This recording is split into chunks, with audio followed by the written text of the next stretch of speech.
नमस्कार, खबर आजकल में आप सभी का स्वागत है। मैं मर्शा आप सभी के साथ जुड़ा हूं और आप सभी को बताना चाहूँगा, सबसे पहले आज विश्व आदिवासी दिवस की ढेर सारी शुभकामनाएं उन सभी लोगों को जो हमारे देश में रहते हैं। हम आपको बताना चाहेंगे कि आज से बहुत साल पहले यानी कि 9 अगस्त 1982 को आदिवासी दिवस के रूप में मनाने का एक प्रखंड लिया गया था। इस दिन से पूरे दुनिया भर में आदिवासियों के लिए एक अलग उद्देश्य से एक संगठन बनाया गया था और बताया गया था कि किस तरीके से आदिवासी लोग अपने जीवन, अपने हक और अपने मर्यादा, साथ ही साथ अपने जनजाति के विकास के लिए किस तरह से संगठित होकर इस दिन को वो मनाएंगे।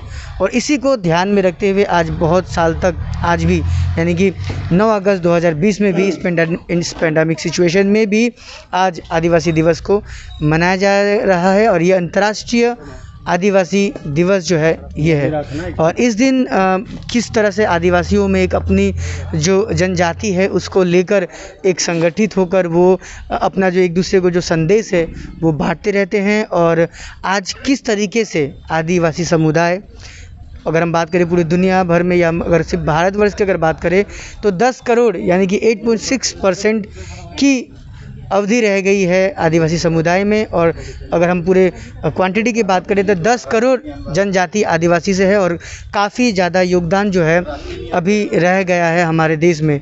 आदिवासी एक अलग ही जनजाति के रूप में हमारे देश में उभर रही है, एक तरह से बहुत तेज़ी से विकसित भी हो रही है और बहुत अच्छा जो योगदान है हमारे देश में। अगर हम योगदान की बात करें तो बहुत अच्छा योगदान जो है आदिवासी समुदाय करते हैं। हम यहाँ पर बात करेंगे यहाँ के एक बागडोगरा में अभी हम मौजूद हैं, बागडोगरा के भुट्टाबारी में हम मौजूद हैं। और यहाँ पर आप देख सकते हैं कि एक भवन का निर्माण हो रहा है जो आज आदिवासी कल्याण समिति या उनके द्वारा ही ये भवन के बारे में, इनके बारे में हम जब बात करेंगे यहाँ के जो लोग जुड़े हैं उनसे और किस तरीके से आज के दिन को जो मनाया जाता है। सबसे पहले हम सर आपका परिचय जानेंगे।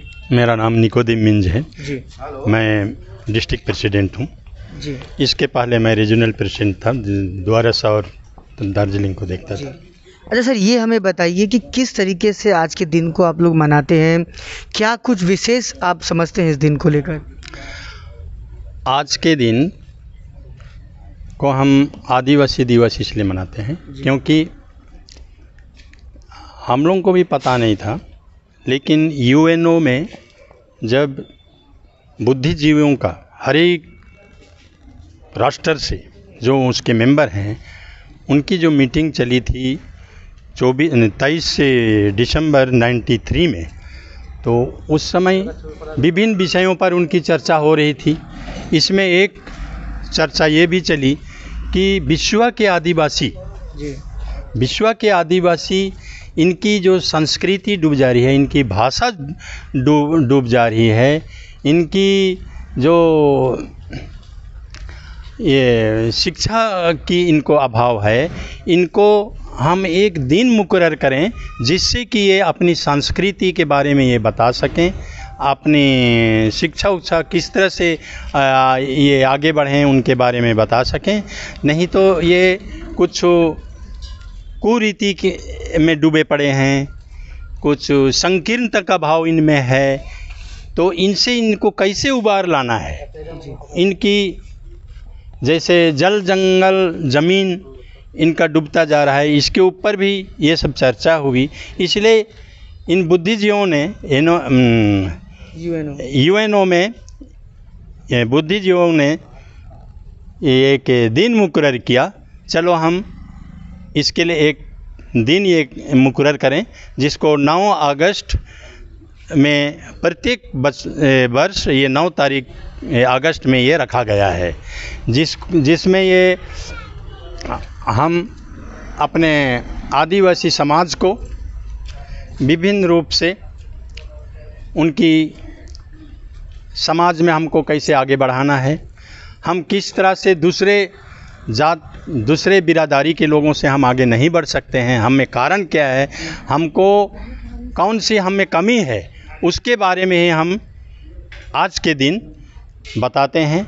लेकिन दुख की बात, देश में कोरोना आ गया है जिसके कारण से हम बेहद लोगों को हम जमा नहीं कर पाए।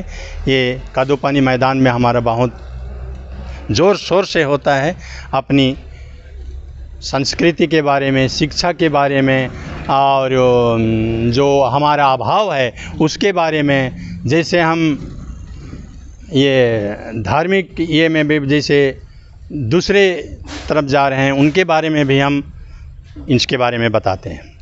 सर जैसे कि आज 9 अगस्त है, विश्व आदिवासी दिवस है, क्या लगता है सर कितना कुछ आप आदिवासी समुदाय हैं या जिस तरीके से आप लोग एक अलग योगदान देश में रखते हैं, कितना महत्वपूर्ण भूमिका आप निभा पा रहे हैं, आप कितना अच्छा और भी भूमिका निभाने के लिए देश को अग्रसर कर सकते हैं सर, क्या बोलना चाहेंगे इस पर? क्योंकि बहुत सारे लोगों की मानसिकता रहती है, वो समझ नहीं पाते हैं, सब अपने अपने धर्म या अपने अपने जात को लेकर थोड़ा सा लगता है कि वो बेस्ट कर रहे हैं, लेकिन आदिवासियों की अगर हम बात करें, किस तरीके से उनका भूमिका जो है देश के लिए विशेषता प्रदान करता है? आदिवासी समाज देश की भूमिका में इनकी अहम भूमिका है। हमारे जो पूर्वज जो ये हमारे जो पूर्वज थे, सिद्धू कानू, उसके बाद ये बिरसा मुंडा, इसके बाद भी हमारे 10 नेता हैं जो देश के लिए अपना प्राण दे चुके हैं और अपना समाज को उन्नति के रास्ते पर चलने के लिए ये हमेशा जूझे रहे। और अंग्रेज़ से भी हमारा जो जगह ज़मीन जो लूट रहा था, जो यहाँ ज़मींदारी प्रथा थी, हमारे दलाल थे, ये तो उनसे कैसे हम अपना ज़मीन बचा सकें, अपना जल जंगल ज़मीन कैसे बचा सकें, इसी के बारे में हमारा पूर्वज भी इसको हमेशा आगे लेता रहा है। सर सरकार द्वारा कुछ विशेष कुछ अधिकार की डिमांड हमेशा से रहती होगी, कुछ ऐसी चीज़ जो अब भी सरकार द्वारा करनी बाकी रह गई हो, जिसके लिए अब हमेशा लड़ते हैं, चाहे वो अपने पूर्वज हो, चाहे फिर अपने अभी आने वाली जो पीढ़ी है, तो क्या कुछ उम्मीद अब सरकार से लगाते हैं? क्या कुछ डिमांड्स अब भी कुछ है जो बाकी रह गई होगी? सरकार के लिए हम डिपुटेशन द्वारा हम बराबर हम देते रह रहे हैं और हमारा डिमांड बहुत कुछ में तृणमूल सरकार होने के बाद मिल भी गया है। और ये बीजेपी सरकार सेंटर में होने के बाद हमारा बहुत कुछ सुनवाई हो गया है, क्योंकि जब विकास परिषद ही था आया, उसी समय से हम जैसे डिपुटेशन देते गए, उसमें राइट टू फूड के तहत हमको 2 रुपया किलो चावल मिल रहा है, गेहूं मिल रहा है, ये तो खाने पीने की है। शिक्षा के तरफ भी हमारे आदमी बहुत कुछ अभी बहुत हमारे लड़के बच्चे अग्रसर हो चुके हैं, जो और बिरादारी और ये समाज जो ऊंचे समाज है उनको उस तरह तो नहीं, लेकिन अभी हमारे आदमी बहुत कुछ फॉलो कर चुके हैं। जी सर, हमारा कहने का मतलब कुछ ऐसी डिमांड्स जो सरकार से आपने लगाई हो लेकिन अब तक वो पूरा ना हो, आने वाले समय में आप उसको आप पूरा करवाना चाहते हो? वो ज़मीन है हमारा बागान इलाका के हम हैं, चाय बागान इलाके के हैं, तो हम पहले ही इसका डिपुटेशन सरकार को दे चुके हैं कि हमको ज़मीन का पट्टा, जिस जगह में बैठते हैं वो ज़मीन का पट्टा हमको मिलना चाहिए। ये हम जब इसको शुरू किए तो ये चला, लेकिन अभी तक हमको इसका पट्टा अभी तक पूरा नहीं हुआ है। कितने समय से आप इसकी चेष्टा में हैं? इसके जब से हम विकास परिषद यहाँ लाए हैं तब से ही हम इसको शुरू किए हैं, 2009 से शुरू किए हैं। यानी कि 2009 से अब तक अगर हम बात करें तो 11 साल हो गया है, अब तक इस चीज़ को पूरा नहीं किया गया? अभी तक नहीं पूरा किया है। उम्मीद करते हैं जल्दी सरकार आप लोगों की इन सारी तकलीफ़ों या जो भी डिमांड्स है वो जल्दी पूरा होगा। तो दर्शकों, आप सभी ने देखा कि आज विश्व आदिवासी दिवस है और इस दिन पर किस तरह से एकत्रित होकर आज के दिन को एक अलग विशेष पल के रूप में जी सकते थे, लेकिन पेंडेमिक सिचुएशन होने की वजह से इसे विशेष नहीं किया गया। लेकिन फिर भी कुछ लोग इकट्ठा होकर विशेष तौर पर इस विशेष दिन को खास बनाने में लगे हुए हैं।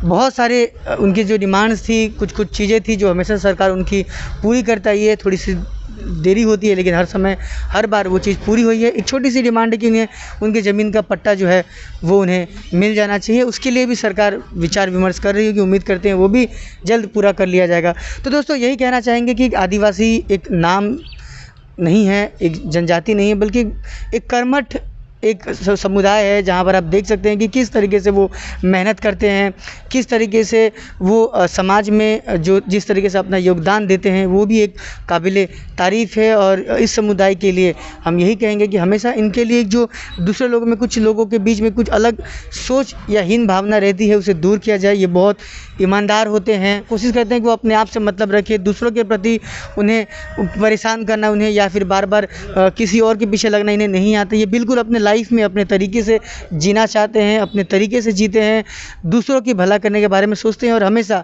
ईमानदारी के साथ अपने जीवन को बिताते हैं। तो यही एक कर्मठ और ईमानदारी की अगर हम मिसाल कहें तो आदिवासी समुदाय जो है वो हमेशा से तत्पर रहता है। और यही अच्छा लगता है कि हम भी बहुत खुशनसीब है कि हमारे आसपास ऐसे आदिवासी समुदाय के लोग रहते हैं। उनके कल्चर से हम काफ़ी प्रभावित होते हैं, क्योंकि ये वो एक ऐसा समुदाय है जो हर चीज़ की पूजा करता है, चाहे वो नदी हो, पहाड़ हो, पर्वत हो, किसी भी चीज़ की अगर हम बात करें, वो प्रकृति से प्रेम करते हैं। और प्रकृति से प्रेम करने वाला हमेशा से कर्मठ और ईमानदार की ही मिसाल हम उसे कह सकते हैं। तो आप देख रहे थे खबर आजकल से हमेशा आप सभी का धन्यवाद करता हूँ और एक बार फिर से आप सभी को कहना चाहूँगा विश्व आदिवासी दिवस की आप सभी को ढेर सारी शुभकामनाएं। धन्यवाद।